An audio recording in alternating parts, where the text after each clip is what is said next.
I really loved how you kind of synthesized the view of St. John Henry Newman on literature and kind of his brief comments on the moral function of literature, particularly in the idea of a university, and also and say the view of a Flannery O'Connor, but also with the view current today, the kind of the way of beauty, the focus on beauty Mm. in fiction.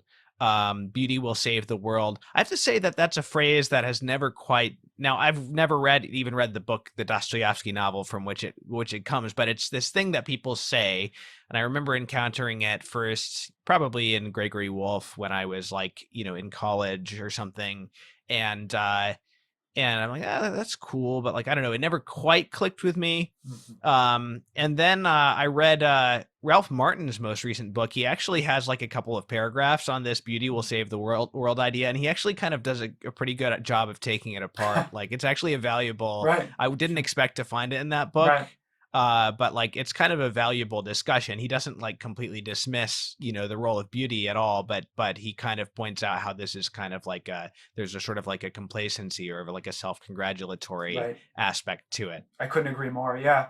I mean, and I think that, right, I encountered this especially in the circles of Catholic artists who, just like any other sort of field or trade, wanted to believe that their type of work was the most important work that's happening, right? And so this idea Hmm. of beauty will save the world, I think, is in part a kind of reaction, and self-importance. Now, let's think about the three transcendentals, right? Beauty, truth, and goodness.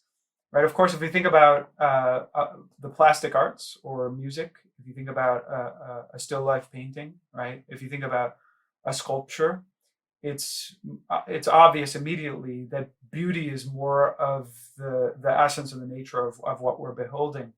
If you think about literature, right? Of course, beauty exists in literature, maybe more so immediately in poetry, especially in formal poetry and verse, because it contains that kind of sonorousness and the cadence and the rhythm. Yes. But if you think about a novel, right, of course, there are well made sentences, beautiful sentences. Flaubert with his just mot, right, laboring and belaboring every single syllable so that there was not a superfluous word. But there's also a lot of grittiness, and there's a lot of, again, representation of sinfulness, and there's a lot of representation of just sort of tragedy. Think of even Dostoevsky's The Idiot, where the phrase "beauty will save the world" appears.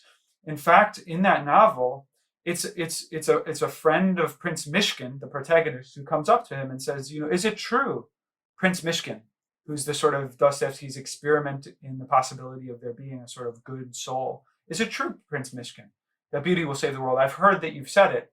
And he doesn't answer it with a kind of affirmativeness. And as we see when the novel sort of plays out, that phrase was uttered over this woman named Nastasia Filipovna. She's the one who's extraordinarily beautiful, but her beauty, as it plays out in the lives of the characters who are obsessed with her, ushers in a bunch of tragedies, right? Hmm. Because Yeah. they're obsessed with beauty at the expense of moral goodness. And if you go all the way back to Aristotle's Poetics, right, he focuses on beauty, but he mainly focuses on goodness in terms of the three transcendentals, right? If we're thinking Right. truth, beauty, and goodness, he says that literature is that which sort of represents a person who's not entirely wicked or entirely perfect in their virtue, but somewhere in between, right? But they're moving either closer towards goodness or further from it, and Hmm. that holds true in terms of, I think, how we ought to measure or weigh the scales of literature now.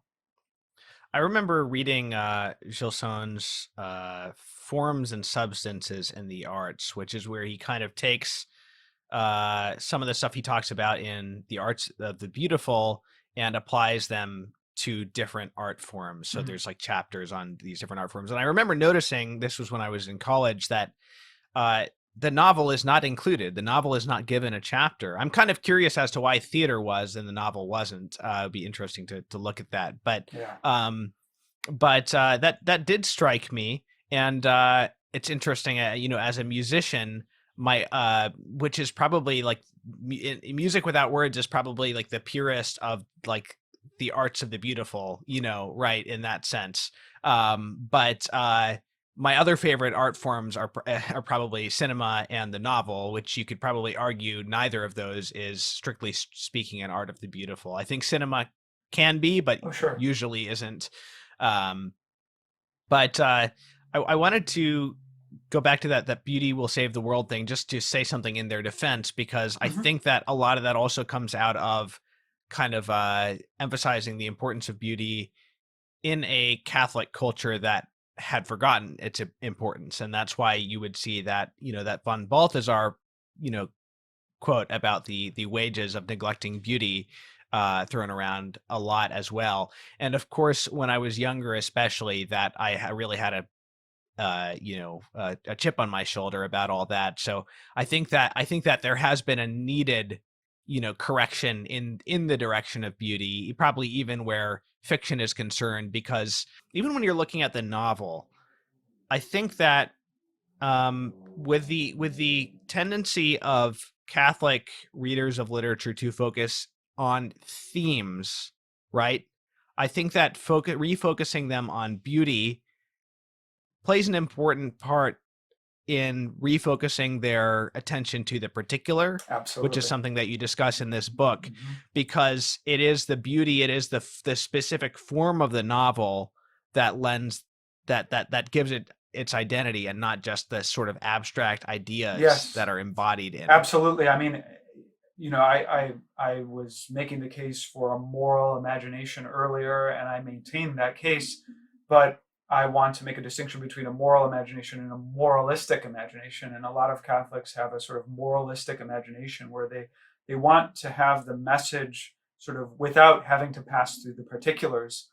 And William Lynch, in his book Christ and Apollo, has this wonderful phrase of passing through the density of the real with all of its tang and its particularity, and then moving through that tang and that particularity, second by second, word by word, page by page, never losing the particular, but nonetheless, through that descent into the particular, he says, you move upward into epiphany and insight. And I think that's a very important sort of qualification or sort of takeaway in terms of what it means to read literature well. He talks about, the sort of angelic imagination that wants to sort of dip into the particular just a tiny little bit, and then it rebounds sort of as quickly as it possibly can to get back up into the world of ideas.